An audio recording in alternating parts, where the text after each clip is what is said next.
tayo. Napansin nyo yung dating post na sinabi ko, pray with me. Diba yung against earthquakes, flooding, tornado, lightning, sinkhole, ano pa, earthquake. Tingnan nyo ang Matthew 24. So, pasama ng pasama ang mundo, pero huwag kayong matakot dahil napagtagumpayan na ni Kristo lahat yan para sa atin. Kaya lang, meron lang gusto ituro si Christ,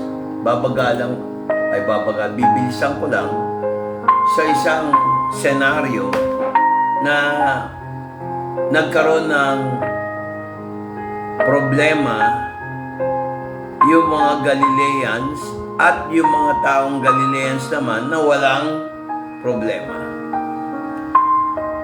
Ang tao, pag nakita nilang nasa problema ka, madalas hinahatulang ka na walang yung bang tinatawanan, hinuhusgahan, tinitingnan ang kalagayan mo pag ikaw ay nasa kapighatian. Ang sabi rito sa verse 2 ng Luke chapter 13, and Jesus answering and said unto them, suppose ye are Galileans, were sinners above all Galileans. Sabi ganyan, because they suffered such things. At siya'y sumagot at sinabi sa kanila, inaakala ba ninyo na ang mga Galileyong ito ay higit ng makasalanan kaysa sa lahat ng mga Galileo dahil sila ay nangabata ng mga bagay na ito. Ibig sabihin ba mas makasalanan yung mga taong nabiktima ng lindol kaysa sa mga taong hindi nabiktima ng lindol? O nagkaroon ng sakuna yung ibang Galileans, tapos sila naman yung iba doon, inaakala nila na hindi sila masyadong makasalanan. Ano sabi ni Jesus Christ sa kanila? Na hindi naging biktima ng sakuna, hindi naging biktima ng lindol. Pakinggan nito, sinabi niya, I tell you nay, King James po to. Verse 3, except ye repent, ye shall all likewise perish. Sinasabi ko sa inyo, hindi, datapwat malibang kayo'y magsisi, ay mga mamatay kayong lahat sa gayong paraan. Nakita nyo, no? Regardless kung ikaw yung biktima ng lindol, regardless kung okay ang buhay mo rito, halimbawa, iba taga Cebu, na lindol, tapos yung dito sa Metro Manila, hindi. Ibig sabihin ba, mas makasalanan yung mga taga Cebu? O kaya yung mga taga Metro Manila? Hindi. Hindi po ganon ang tingin ng Diyos. Kaya sabi niya rito, nagbigay siya ng site ng earthquake, or those 18 upon whom the tower in Siloam fell and slew them, think ye that they were sinners above all men that dwell in Jerusalem? O yaong 18 na naglakpakan sa muog ng Siloe at nangamatay, ay inaakala ba ninyo na sila'y lalong salarin kaysa sa lahat ng taong nanganahan sa Jerusalem? Tingnan niyo ang tanong niya. Ngayon, ano sabi niya sa verse 5? I tell you, nay, but except ye repent, ye shall all likewise perish. Sinasabi ko sa inyo, hindi, datapwat malibang kayo'y magsisisi, ay mga mamatay kayong lahat sa gayong ding paraan. So nakita nyo ano yung senaryo ng mga Galileans na namatay sa lindol. Parang Ruby Tower. Namatay sila doon. Ibig sabihin ba, porket namatay sila, makasalanan na sila? Mga kapatid, practical lang tayo sa aral ng salita ng Diyos. Sino ba tayong hahatol? Alam nyo kung anong natutunan ko rito mga kapatid? Sariling paghahatol. Dahil ang sabi sa Romans chapter 3 verse 10, there is none righteous, no not one. Anong katapat nun? Pagsisisi natin sa kasalanan. Kasi kinumpare ni Jesus Christ yung mga Galileans na nagsasabing, oy, hindi kami masyadong makasalanan. Hindi katulad ng mga namatay na lindol. Hi, Mami. Na lindol. Kaya namatay. Kaya mas makasalanan sila kaysa sa amin. Pero ano sabi ni Jesus Christ? 2 times niya sinabi, I tell you nay, but except ye repent. Ye, pangmaramihan. Ye shall all likewise perish. Huwag tayong matuwa kung may kagalit kayo sa Cebu, nilindol. Huwag.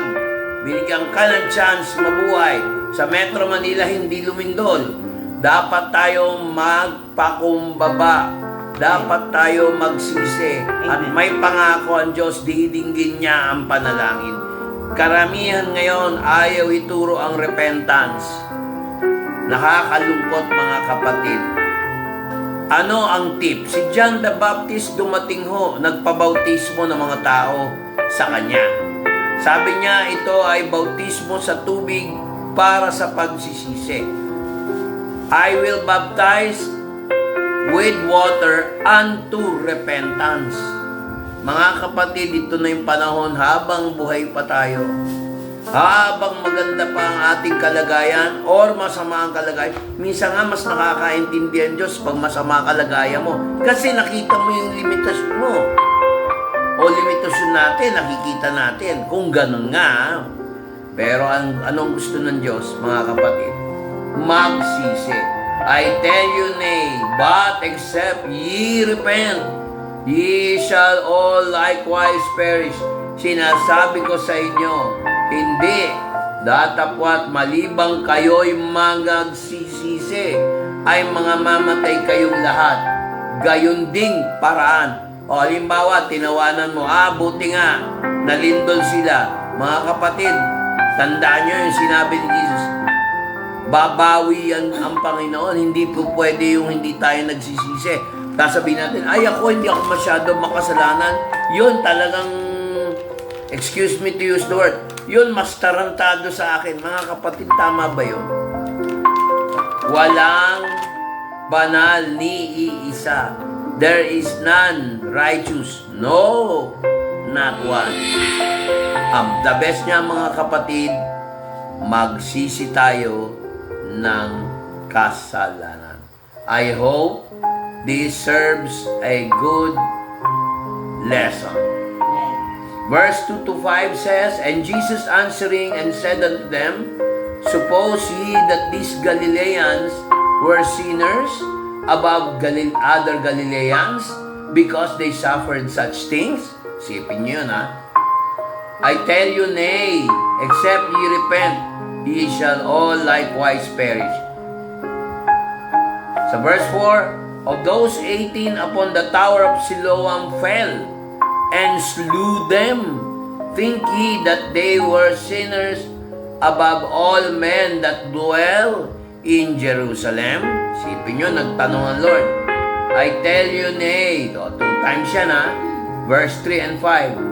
Except ye repent, ye shall likewise perish. Kaya ito, inulit ko lang basahin, baka malimutan nyo. Verse 2 to 5. At siya'y sumagot at sinabi sa kanila, inaakala ba ninyo'y na mga Galileyong ito ay higit ng pagkamakasalanan kaysa sa lahat ng Galileo dahil sila'y nangabata sa mga bagay na ito? Verse 3, sinasabi ko sa inyo, hindi, datapwat malibang kayo'y mangagsisisi, ay mga mamatay kayong lahat sa gayong ding paraan. Verse 4, O yaong 18 na nalagpakan ng muog sa Siloe at nangamatay, ay inaakala baga ninyo'y sila'y lalong salarin kaysa sa lahat ng mga taong nanangahan sa Jerusalem? Mga reliyoso, huwag tayong hipokrito, huwag tayong maging reliyoso, magkaroon tayo ng pananampalataya, kasi ang reliyoso sa iyong sarili lang yun. Pero yung pagiging mapananampalataya, nagbabasa ng salita ng Diyos, sinusunod yung salita ng Diyos, alam nila ang kalooban ng Diyos. Dahil ang Lord ay hindi basta-basta. Pinangako nga niya sa akin at sa ibang Kristiyanong nagmamahal sa salita ng Diyos. Pakinggan ninyo. So shall my word be that goes out from my mouth. It shall not return to me empty, but it shall accomplish that which I purpose, shall succeed in the thing for which I sent it. Nakita niyo, no? Napakaganda ng sinabi ng Biblia sa Isaiah 55 verse 11. Ang aking wika ay lalabas mula sa aking bibig. Hindi to babalik na walang kabuluhan, ngunit tutuparin kung ano aking layunin at magiging tagumpay sa bagay kung saan ko ito pinadala. Nakita nyo? Ang Bible po ay makapangyarihan, ang salita ng Diyos. Kasi ang Bible ay salita ng Diyos. Mga kapatid, wala nang ibang libro na binigay ang Diyos na talagang tapat sa pangako. Magsisi na tayo ng ating kasalanan.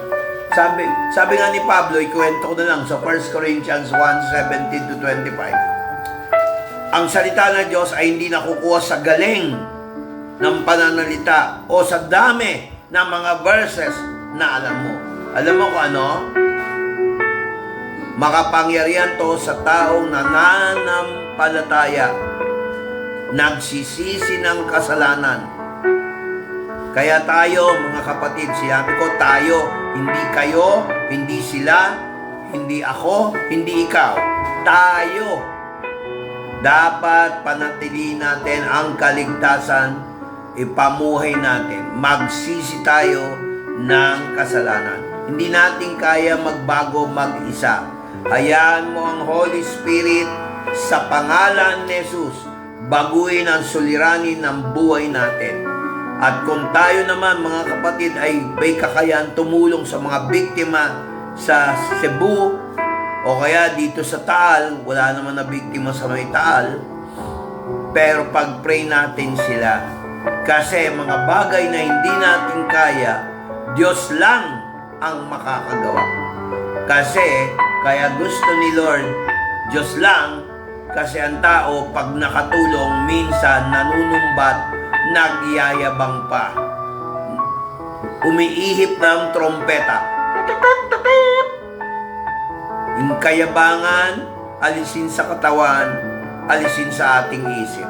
Hanggang dito na lang po ang ating devotion. God bless. God bless.